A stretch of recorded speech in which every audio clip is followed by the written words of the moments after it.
Christian couple has.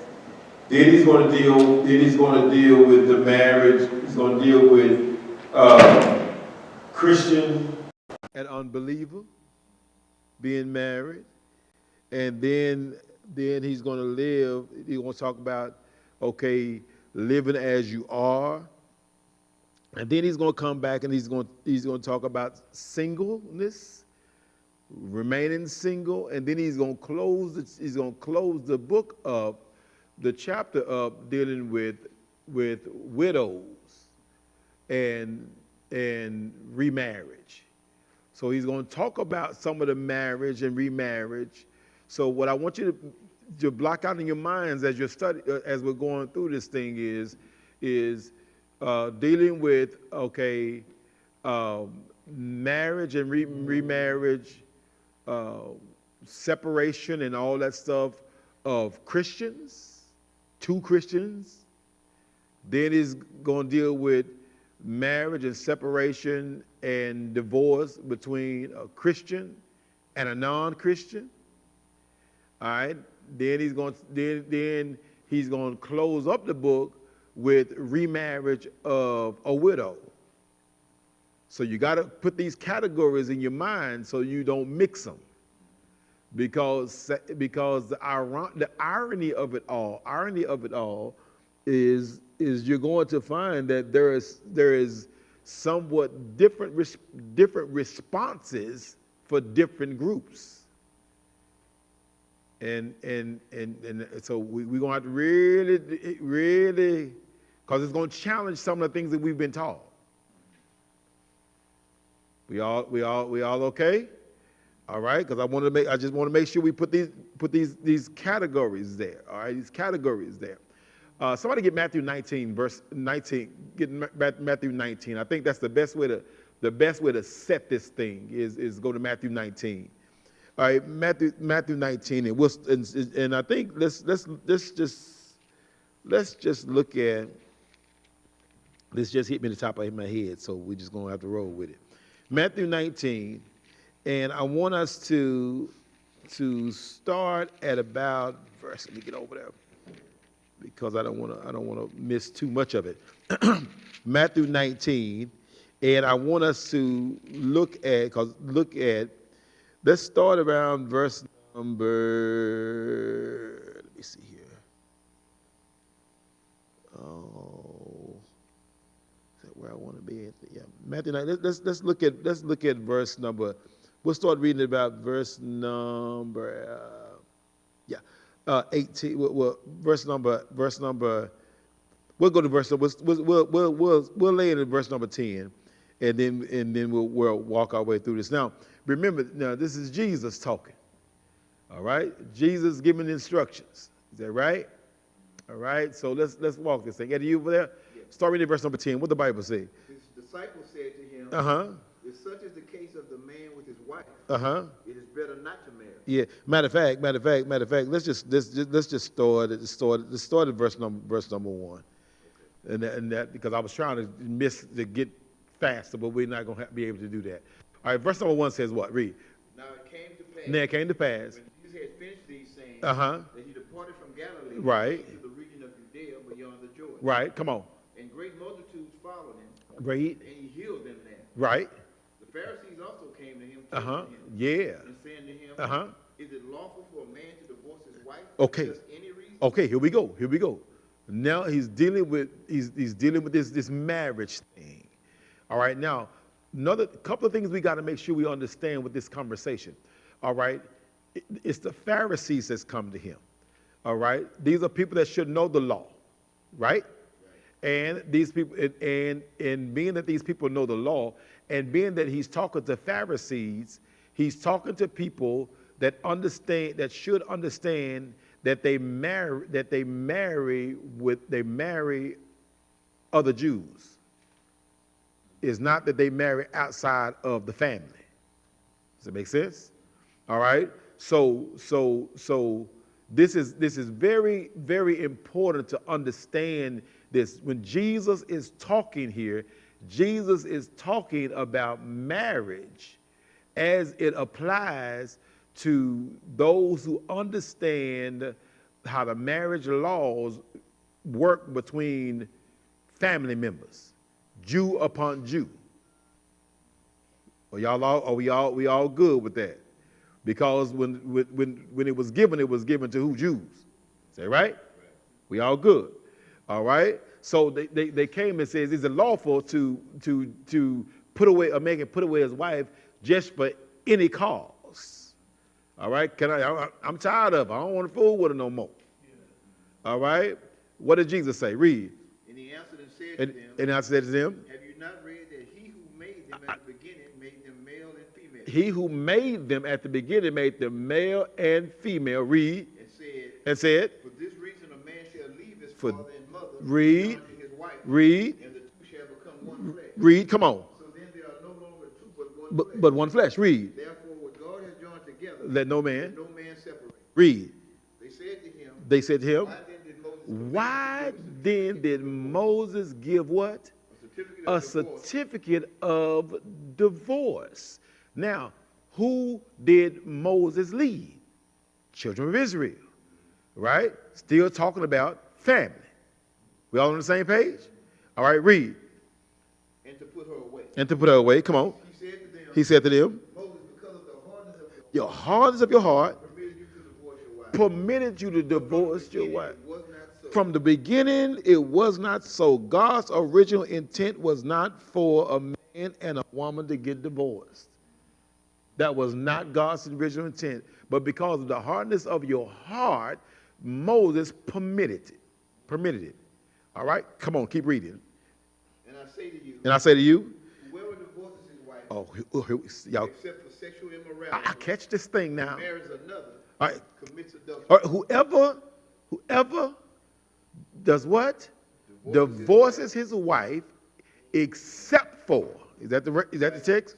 Except for sexual immorality, does what? And marries another, commit adultery. So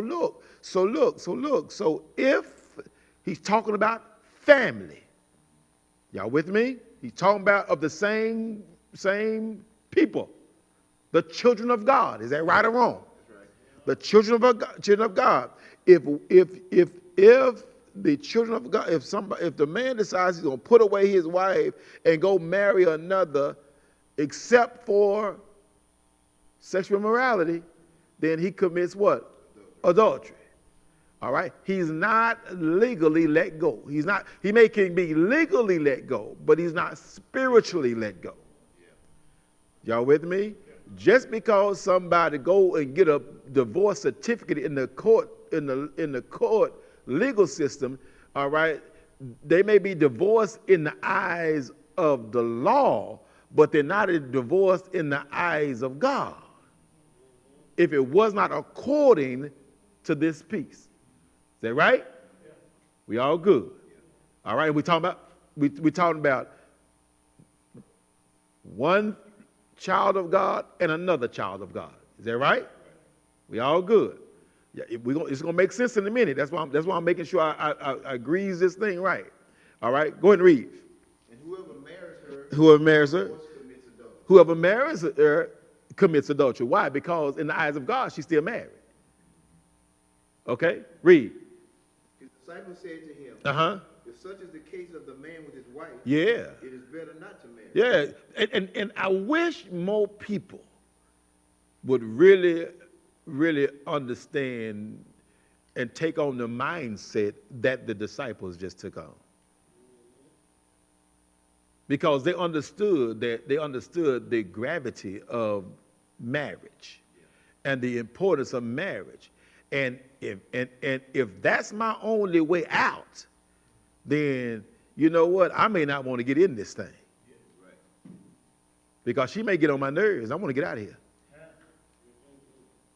Y'all with me? Y'all see this thing? All right, read what the Bible says. You in verse 10? But he said to them, all cannot accept this saying. All cannot accept this saying. Read. But only those to whom it has been given. But those of whom it has been given. Who did he give it to? The Jews. Okay, I'm just making sure we all on the same page. All right. So whenever we see that, all right, we see that he's talking to the Pharisees concerning what had occurred, what had occurred from the beginning, and he's talking to them with the understanding that, okay, they don't marry outside of the family of God anyway. Because if they marry outside of the family of God anyway, then that's a whole nother issue. All right? That's why you ended up with the Samaritans, because they married outside of the race, and you don't marry outside the race. We all on the same page. Okay? All right, now, go to 1 Corinthians chapter 7. And all right, and I want us to, and it's going to make sense in a minute. All right? 1 Corinthians chapter 7, and start reading in verse number 1. Now concerning the things of which you wrote to me. Now, concerning the things which you wrote to me, come on. It's good for a man not to touch a woman. It's good for a man not to touch a woman. Read. Nevertheless, because of sexual immorality. Because of sexual immorality. What did he just get through talking about in the last chapter? No. Sexual immorality. All right. In chapter 6, he just got through talking about sexual immorality. And he tells them the importance of not getting involved in sexual immorality, not to misuse the body. The body is not meant for that, right? Okay, and how the two should cleave one to another. Is that right? Okay, and don't you know when you take your body and use your body, all right, you are the temple of God. So if you take your body somewhere, you're taking God. Remember we covered all that last week. Is that right? Yeah. And so now he opened this thing out by talking about marriage. And then he says, because of, somebody's ringing, because of sexual immorality. Is that right? What the Bible say? Come on. Let each man have his what? Own wife. Y'all, you catch that? You catch that? All right. Look, he says, truthfully, it'd be good for a man not to even get involved. Truthfully. Okay? But because of sexual morality, then you need to get your own wife. So you avoid sexual immorality, go get your wife. You with me? All right, read.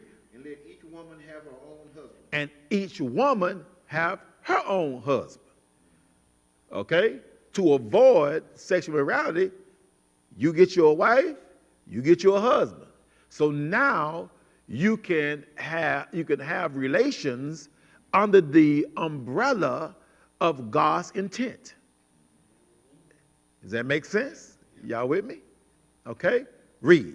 Watch this. Come on. Let the husband render to his wife. Okay, now that we understand that this is what you ought to do, now let me show y'all how y'all ought to act. Okay? In this whole marriage thing and sexual relations in the marriage. Let me tell y'all how y'all ought to act. All right? He says what? What did he say? Let the husband render to what? His wife what? The affection.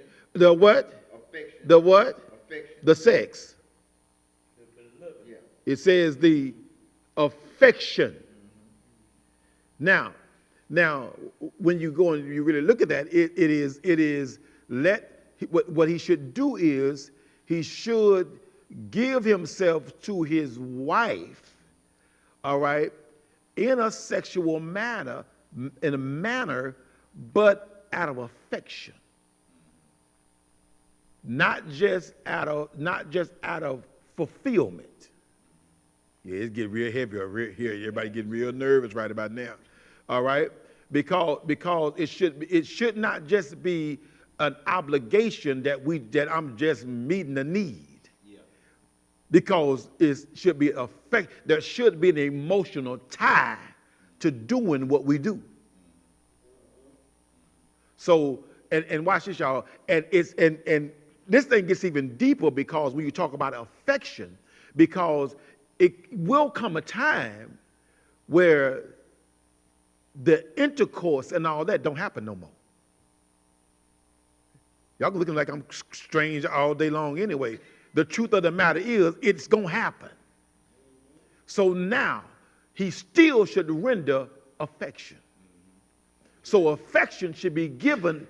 The affectionate piece is just, the sexual intercourse piece is just a part of the responsibility. The most important part of the whole responsibility is the affection piece. Right or wrong. That's right. You have to be, it's that whole affection in people. And see, and guys, sometimes we ain't taught that. Yeah. We don't even understand what affection really is. You know, hey, whatever, the wind blows, it's time to go. Yeah. Yeah. That ain't the way she is. All right? It's a whole affection piece that your emotions and everything. So you don't have the whole. I mean, me and Eddie were talking about this last week. You don't have the mind. You don't have the situation that occurs like Teddy would say. Your body is here with me, but your mind is on other side of town. Am I making sense? Come on, brother. The affection piece has to be the nucleus. There you go. There you go. There you go.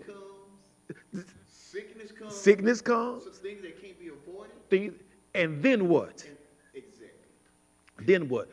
The affection still remains. It don't matter if she get fat. It don't matter if she get ugly. It don't matter. It don't matter if she lose one ear. At the end of the day, whatever, she still is deserving of affection. Y'all with me? We all on the same page. We all on the same page. All right. Now watch this. Watch this next piece. What the Bible say? Read. Come on. Likewise, wife. Okay. Likewise, sister. To your husband. Read. The wife does not have authority over her own body. But the husband does. Read. And likewise, the husband does not have authority over his own body. Read. But the wife does. But the wife, read. Do not deprive one another. Do not deprive one another what? Except with consent. Except with consent. For a time. For a time. For what? That you may give yourself to doing what? You in the doghouse.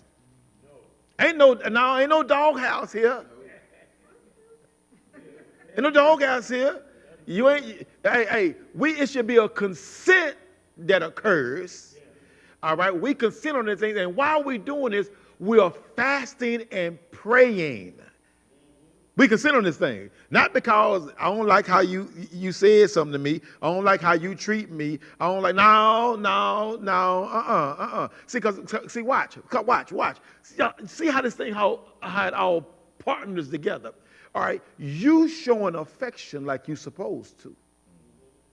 Okay, and with you showing affection like you supposed to, then on the flip side, I should not deprive you of a need that I know you have. With me? Yeah. All right? And so it ought to be it has to be this mutual thing, because the truth of the matter is, I don't belong to me. I belong to you.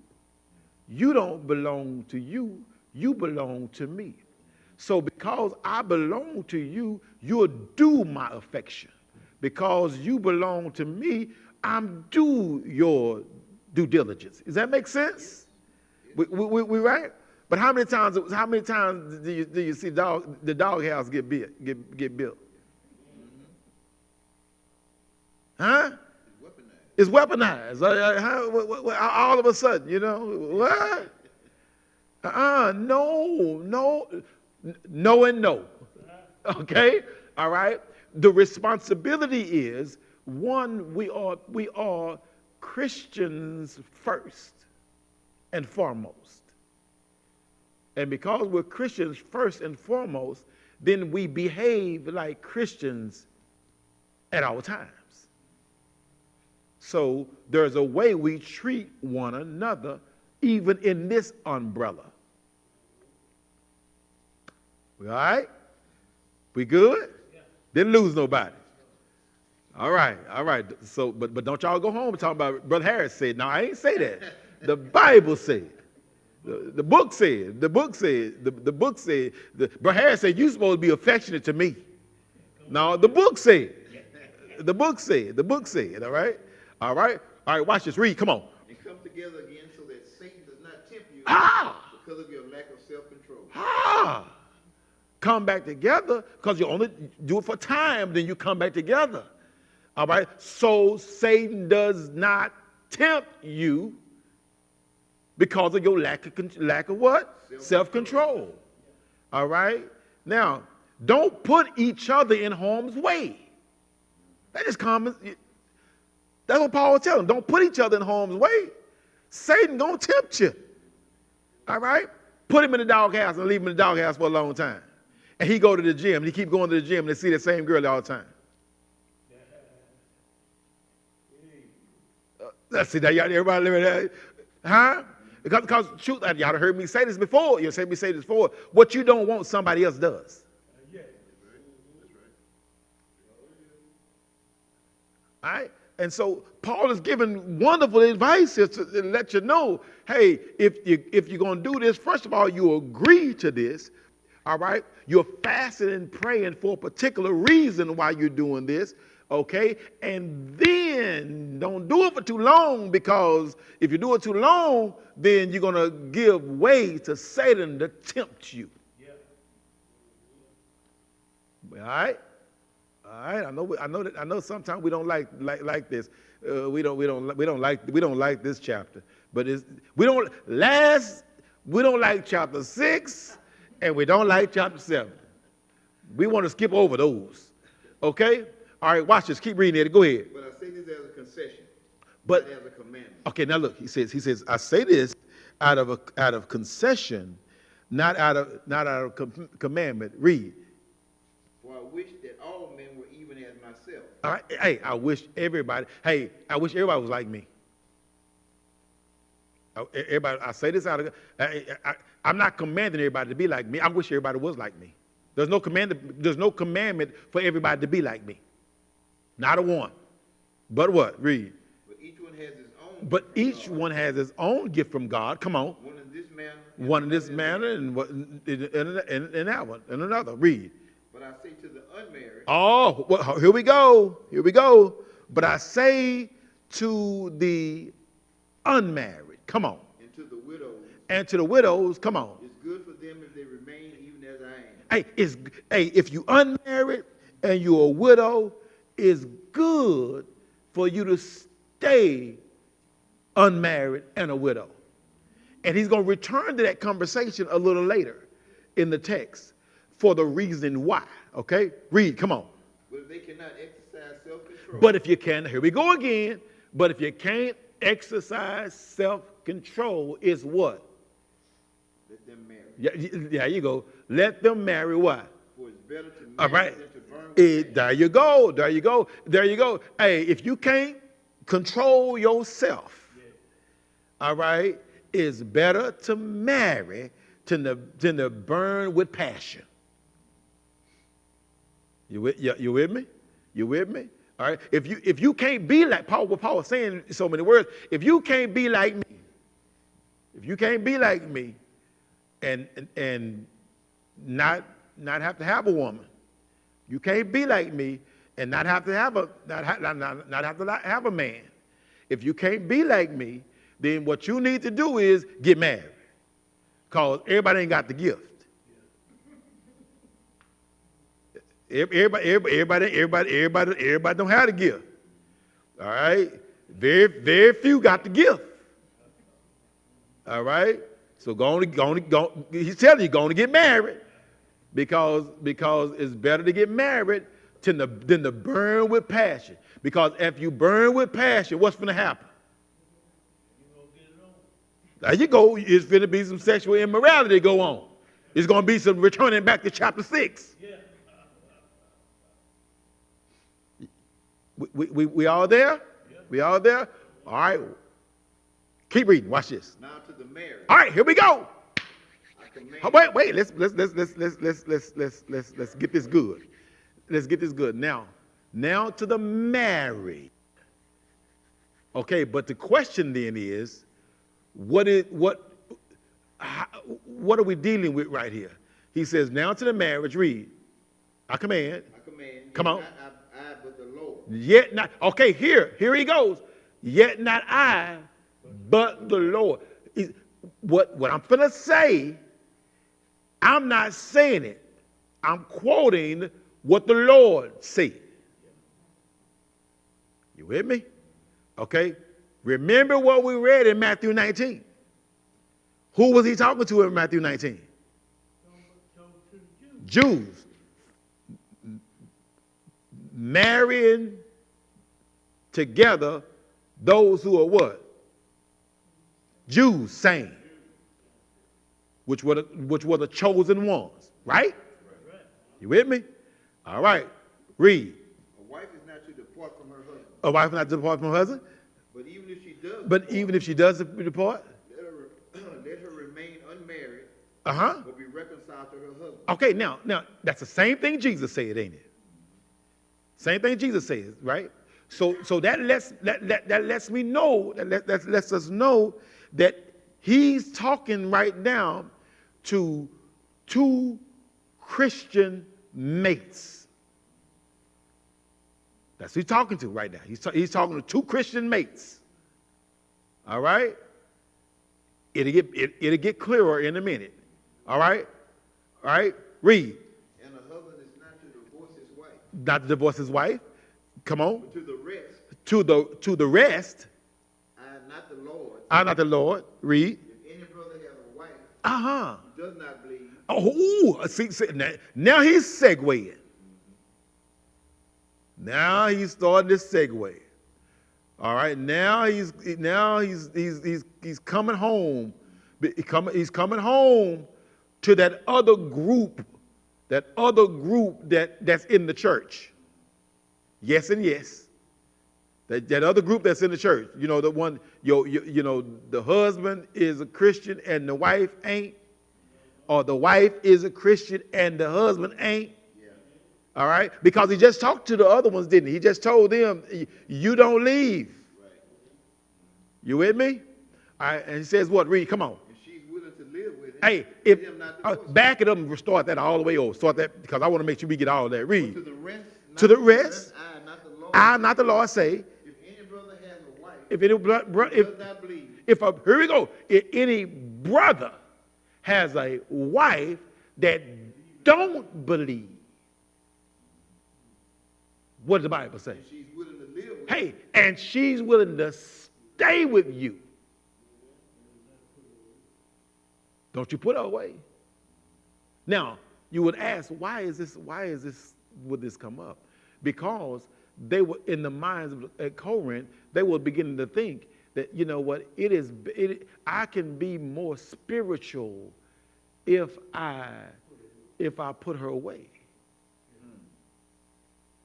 If I put her away, I'll be more spiritual. And so this whole mindset of I could be more spiritual, I could be more moral, I could do so much better, all right, as a Christian if I didn't have this baggage.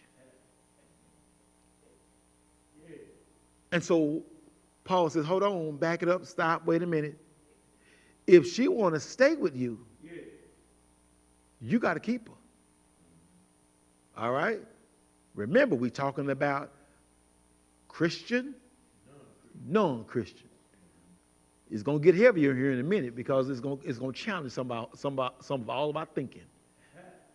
What the Bible say? Read. And a woman who has a husband who does not believe. Woman who has a husband that do not believe. Read. If he is willing to live with her. If he willing to live with you, let her not divorce him. Don't you put him out. Don't you put him out. Y'all got, no, he wouldn't stay. He may not come to church, but he still want to stay married. So you can't just say, no, you ain't come to church with me, you hindering me. No, he want to be there. Yeah. You with me? Watch what he talks about next. Read. I'm just yelling at you. All right, for the unbelieving husband, come on. It's sanctified by the wife. Now, that doesn't mean he's saved by the wife. It means he's set apart by the wife, which means he's set apart in a category of being married to a Christian. Set apart. All right? Don't mean that he's saved. Just because he's married to her don't make him saved. We all know that don't work that way.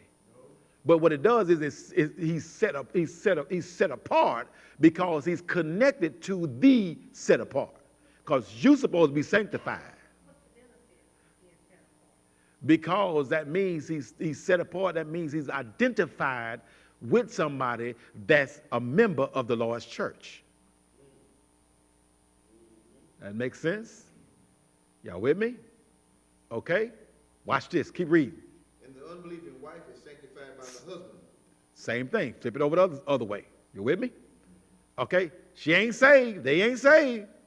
They just set apart. All right? Read. Watch this. Come on.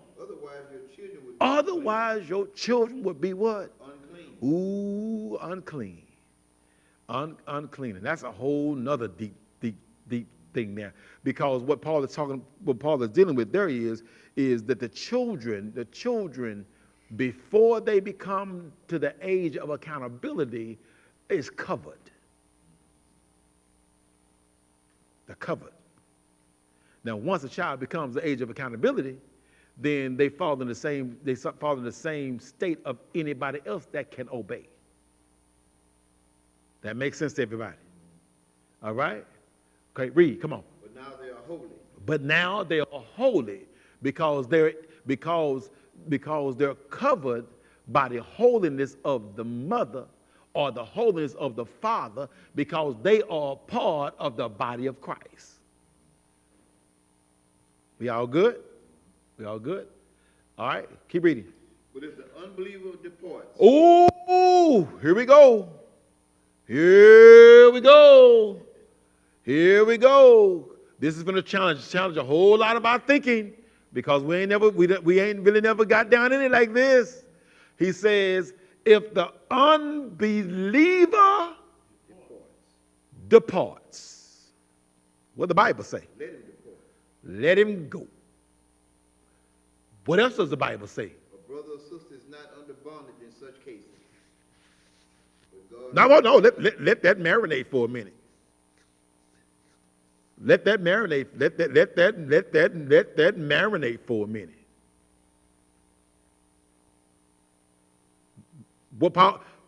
Why did I do all of that work earlier to show you what was being said in the beginning and who they were talking to? Jesus was talking to the Jews, the chosen ones. Both marriage was with the chosen one, a chosen woman, a chosen man. Told them what they ought to do. Told them the only way they could separate, I say divorce, was because of sexual immorality. Only way. That's what Jesus said, right? When Paul started this, he's talking to the two Christian mates. Only way they could separate was because of what? Sexual immorality. Now he gets to a category that Jesus didn't address. Oh, y'all look at me like I'm real strange. Jesus didn't address this category because because this category was not even a issue at all. Okay? So now, here we go. Paul addressing another category. He's addressing the one being a Christian, one not being a Christian. Okay? And watch this, y'all. They came in the Lord's, you got to remember this. They came in the Lord's church that way. They didn't get in the church and then get that way. Because this is what he's dealing with. He's dealing, y'all looking at me like I'm real strange. He's telling them, if you have the brother has a wife that is an unbeliever that's willing to stay, he got to keep her. Right? Flip side, if a wife has if a sister has an unbelieving husband that's willing to stay, you got to keep him. All right? That's the way. What Paul is dealing with is, this is the way y'all came in the church. He ain't saying, he's not saying that, okay, all right, I was in the church and then I went and got somebody outside the church and then this is the decision I made. No, this is the way they came in. Because later he's going to talk about as you came, that's how you should be. But now, am I the only one seeing this? The unbeliever leaves.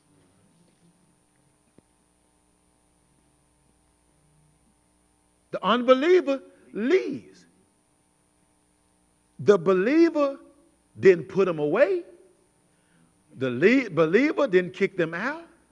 The believer lived as a married, faithful husband or wife that they're supposed to do, and the unbeliever walked away.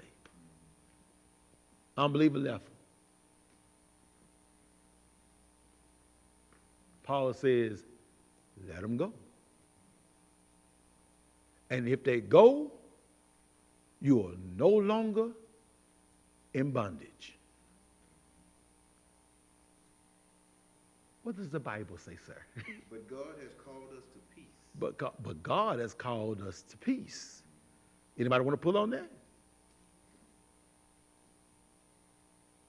Let them go.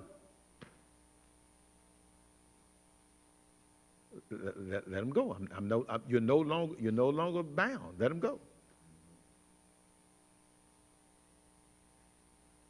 The unbeliever takes off. They left. They gone. So it ain't your fault that. So you're not bound anymore. All right, watch this. Read. Come on. So how do you know? How do you know? Oh, wife, whether you Oh, will wife. save your husband? See, the whole principle of it all is you need to keep them, do whatever you can for them to obey. Because just by your behavior, they may obey. You never know. You never know. But if they want to leave, they're going to walk out. You can't put them in a headlock and make them stay.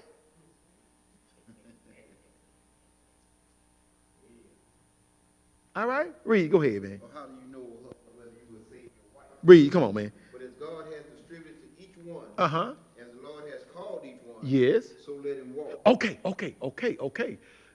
Please read that again. So as what? As God has distributed Uh-huh. to each one, Each one. as the Lord has called Each one. so let him walk. So let him walk. Read.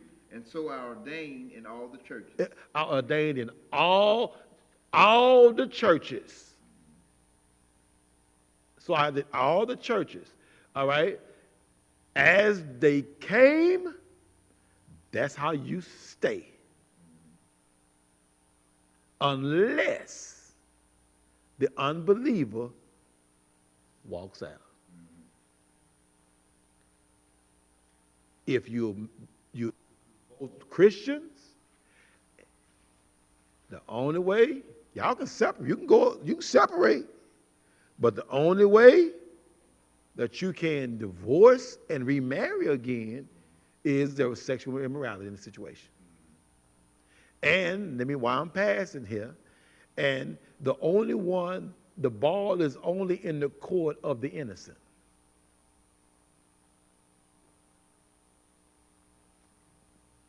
The ball is only in the court of the innocent. It ain't in the court of the guilty. It's only in the court of the innocent. All right. Sometimes we want to make that the other way. That ain't the way it is. All right. Read. Come on. Was anyone called while circumcised? Was anyone called while circumcised? Read. Let him not become uncircumcised. Let him not become uncircumcised. If you were circumcised when you came, don't go get uncircumcised. I mean, he just used a simple, practical thing to make them understand that the way you were called, that's the way you are. All right. It don't make good sense for you to go make a radical change. Okay, that's the way you are. I mean, be like somebody tell me, "Ooh, now, baby, I done became a child of God now. You know what? You got to go. You hinder my spiritual walk. Not if you want to stay. You made that decision earlier. All right, and if you want to stay there, you just better buck up. Exactly. Read. Come on. Was anyone called while uncircumcised? Let him not be circumcised. Right. Come on. Circumcision is nothing. Nothing. Uncircumcision is nothing. It's nothing. Read. But keeping the commandments of God is what matters. Keeping the commandments of God is what matters. Doing what God has told us to do. Read. Come on. That each one remain in the same calling in which he was called. Isn't that what I just said a while ago? All right. The way you was called, stay in that fashion. Okay? If you was called that way, stay that way. When it comes to the marriage situation.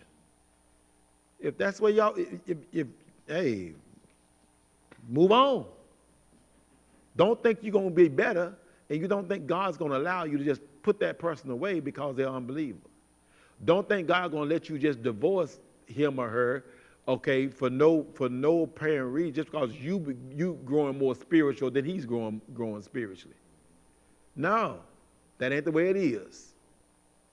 Okay, read. Were you called while a slave? Were you called while a slave? Do not be concerned about it. Don't be concerned about it. Come on. You can be made free, rather use it. Use it. Read. For he who is called in the Lord while a slave is the Lord's freedman. Yes. Likewise, he who is called while free is Christ's slave. Christ's slave. One way or the other, it don't really matter. Both of y'all are Christ. All right? If you're free, you become a slave to Christ. If you're a slave, you're free in Christ. All right? Read. You were bought at a price. Right? Come on. Do not become slaves of men. Yes, read. Brethren. That each one remain with God in that state in which In he was called. that state. He said it twice. He done said it twice to reiterate the fact that you need to stay the way you were.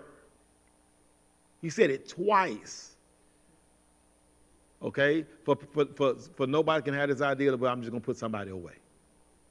No. When you obey the gospel, it shouldn't tear up your family. It shouldn't tear up your family. Sometimes it does. But it shouldn't tear up your family. It shouldn't tear up your family because you are holier than thou. Shouldn't do that. It should tear up your. Only way that family should be torn up, if you're a believer and they're an unbeliever, is you're living like Christ. You're doing the very best you can. You're trying to do what you can, and everything. And then that person just can't handle it. That person just can't handle it. That person just can't. It just can't. Just can't. I mean, y'all met in the club. You met in the club. We met for passing. That's the way it was. That's what it was. That's what happened. That was our past, and that was our pastime. That's what we like to do. We go Saturday night. We're gonna get drunk, do what we do, and that's what we do. All right, we comfortable that way. Then all of a sudden you messed around and went and got saved,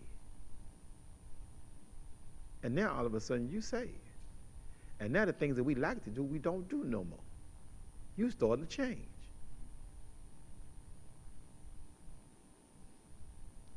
With me? You can't say that, well, I'm a child of God now, but I'm putting you away. Not that he won't stay. Now he may get to a point where he's just like, we can't, I can't, this is just what I want. This what I want to do, and you know what, I can't keep putting up with this stuff here. I just can't do it. I want to smoke my weed, I want to drink, and you keep telling me I got to go outside to do all this and all that stuff. I ain't trying. I just can't. You know what I'm saying? You tell me I got to come in. What? I'm waking you up on Saturday night because I'm coming in late. You got to go to church in the morning. And all that. What? And they're at a point where they can't. They're just like, what? I can't do this no more. Okay, let them go. Bye. Depart. You done your part. Am I making sense? Well, is the Bible making sense? So I like to say it that way. It's the Bible making sense. Because the Bible is making sense. I just try to give you a practical example. All right, read, come on. Not concerning virgins. Now, when he says virgins here, this is male and female. Okay? This is a general term. Okay? All right? And in our world, this is a whole different understanding. All right? Because concerning virgins in his world is someone that has never been married before. Because if they've never been married before, then they should be a virgin. In our world, that's a whole different concept. That don't make sense, in our world now. But in this world, in the biblical world, all right, when he says virgin here, all right, he ain't just talking about the female. He's talking about anybody that's unmarried and never been married. Okay? Read, come on. I have no commandment from the Lord. I ain't got nothing. I don't have no commandment from the Lord. The Lord really didn't talk about that. Matthew 19 didn't address that. But what? Read. Yet I give judgment. Yet as one of the Lord, what? His mercy is made trustworthy. As I'm going to give my judgment on this. Read. I suppose therefore. This is good because of the present distress. That it's good for a man to remain as he is. As he is. Read. Are you bound to a wife? Or bound to a wife. Do not be loose. Okay. Say that one more time. Do not be loose. No, go back. Are you bound to a wife? What? Do not seek to be loose. Do not seek to be loose. Read. Are you loose from a wife? You're loose from a wife? Do not seek a wife. Come on, read. But even if you do marry, you have not sinned. You're not sinned. And if a virgin marries, she has not sinned. Come on. Nevertheless, such will have trouble in the flesh. But I will spare you. I will spare you. Read. But this I say. Brethren, the time is short. Time is short. Read. So that from now on, even those who have wives should be as though they had none. Okay, so now. Because of the urgency of the matter and the urgency of time, there's a certain way you need to operate. And when he's talking about this, about being as though you don't have a wife, what Paul is really diving into on this whole issue here is when you, and he'll talk about it a little bit later on, when you have a wife or when you have a husband, you have other obligations. And when things get tough, your mind is on taking care of your other obligation and not taking care of Christ things. Because you have a responsibility. Now, if you're single, then you can give yourself wholly to the work of God. Y'all with me? I have nothing. I don't have to make sure that I go home at 2:00 on Sunday.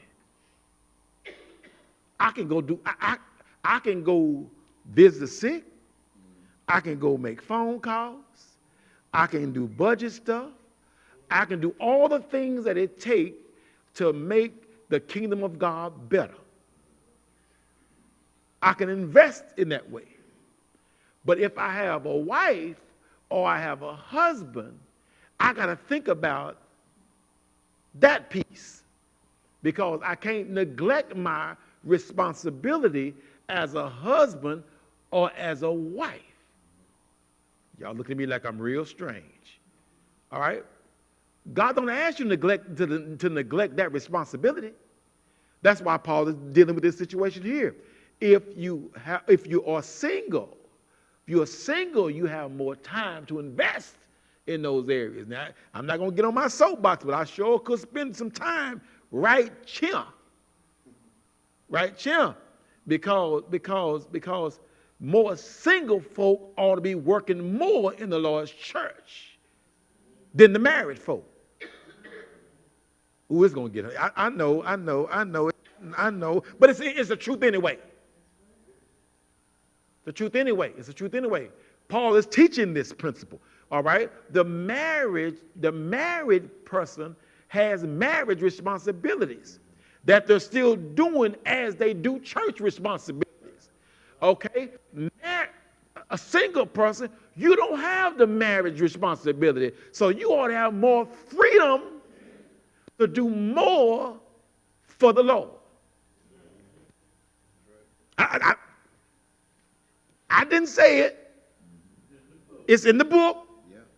You can't, I don't need to get mad. It's in the book. I told y'all we avoid this chapter. All right, what the Bible say? Read, come on. Those who weep as though they did not weep. Read. Those who rejoice as though they did not rejoice. Read. Those who buy as though they did not possess. Come on. And those who use this world as not misusing it. For the form of this world is passing away. Passing away. Read, come on. But I want you to be without care. Oh, look, but I want you to be without care. Watch this, y'all. He who what? Is unmarried. Cares what? Cares for the things of the Lord. And how he may please the Lord. Look!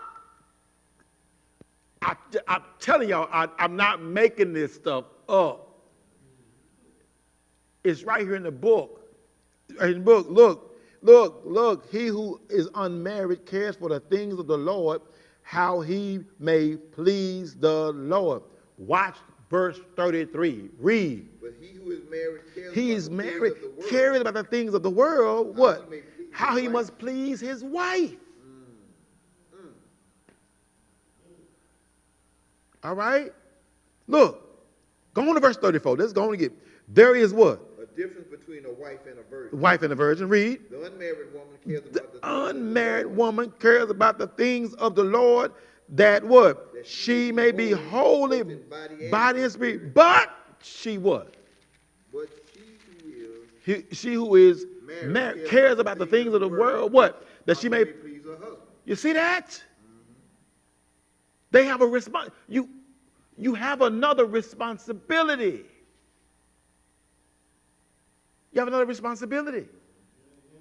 And so your focus, what he's saying is when things get tough, your focus is trying to take care of the responsibility that you have, your wife or your husband. Okay? Those who are unmarried don't have that to worry about. They can focus solely on the Lord and pleasing the Lord. Truth be told, let's call it like it is, brother or sister that's married. You splitting time. You splitting time. You are doing everything you can to please the Lord, but at the same time, you're trying to make sure you do everything you can to please your husband or please your wife. Because you have dual responsibility. And we don't teach y'all. We don't spend time teaching this. We want to talk about, you know what, everybody ought to be solely given to the Lord. Yes, as a child of God. Yes, I'm solely given to the Lord, but I cannot shirk my responsibility as a husband and a father. I told y'all heard me say it before. I say it all the time. I can go to heaven being a Christian without being a preacher.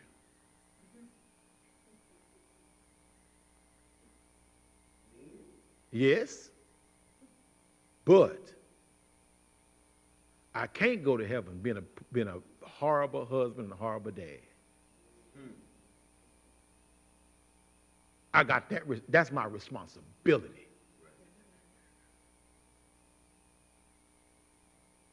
Because I'm held accountable for that also. Y'all real quiet. Look at me like I'm real. But am I lying? Okay, I'm just checking. Y'all look at me like I'm just making sure like I'm saying something in Japanese or something. All right? Okay. All right, I got to go. Verse 35, we're going to get out of here. We're going to run down this real quick. And this I say for your own profit. This is what I say for your own profit. Not that I may put a leash on you. Not that I may leash on you. Before the proper that read. you may serve the Lord without distraction. That you may. What I'm saying is, Paul said, what I'm saying is, you know what, hey, if you can not get married and live as I live, okay, then you can serve the Lord without distraction. Okay? That's pretty much what he's saying. Okay? Now, because marriage is a distraction sometimes. It is. Yeah, y'all live, yeah, whatever. Say what you want to say. All right, she ain't here, but I'm going to say it. Yeah, we can be distracted. Can be a distraction. Okay? You need to go, you need to go do, and especially if you have a wife or a mate that don't really understand church work.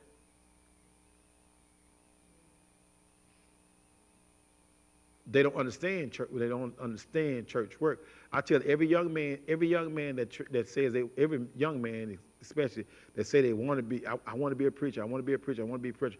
I said, all right. Can your wife handle you being a preacher? Can your kids handle you being a preacher? Because you're gonna miss some stuff. And any man that said that but they want to be an elder, I say, you sure? Can your family handle you being an elder? Because now you're going to have some things go on that if they don't understand the role that you're in, all right, they're going to be a distraction. All right, keep reading. But if any man thinks he's behaving improperly. Ooh, it's 8 o'clock. All right, go ahead real quick because I want to close. Go ahead. She is past the flower of youth. Read. Thus it must be, let him do what he wishes. Come on. He does not sin. Okay, now he's talking about a father. He's talking about a father and what a father has the ability to do with his daughter. That is a virgin. Okay? Pretty much, I'm going to sum it up like this. Either he can choose to give her in marriage, okay? Or he can choose to keep her, all right, as she can be single. That's what it's saying. And when you read through the rest of that, it's saying it's the flip side if it's a male also. Okay? And it says neither decision is wrong. Neither decision is wrong. That's a judgment call. That's a judgment call. All right? And back in those times, fathers had more control over that decision. All right? Okay, I think I got all of it. I tried to get all of it. And then he ends, then he ends this whole thing in verse 40. But she is happier if she remains as she what? Is. According to my judgment, and I what? What is it? I think I'm what? I think I can make that call. Pretty much what he said. All right? Any questions? Any questions? Was we clear as mud? Pretty detailed there, ain't it? Pretty detailed there, ain't it? It's a whole different ball of wax there. That the bottom line is this. The bottom line is this. Marriage is not something that you go into lightly. Marriage is something that people have got to count the cost and really look at that thing and say, is this something that we are ready for a lifetime with? And can I live with the consequences of it not working because I wasn't ready for it? Those are the hard questions. That's why when I do marriage counseling, I'm just telling you, I'm going to try to get you divorced before I marry you. That's what I'm going to try to do. So we don't go into this thing lightly. We don't go into this thing lightly and have horrible consequences, that you have to live with. Okay? All right, prayer request. Because I'm over time. It's 8:04. Lord have mercy. They're gonna put me out of the church. All right. Prayer request tonight. I'll just say pray for Shalon. She's out of town. She'll be coming back on Friday. Pray for Terry. He's traveling to Houston this weekend.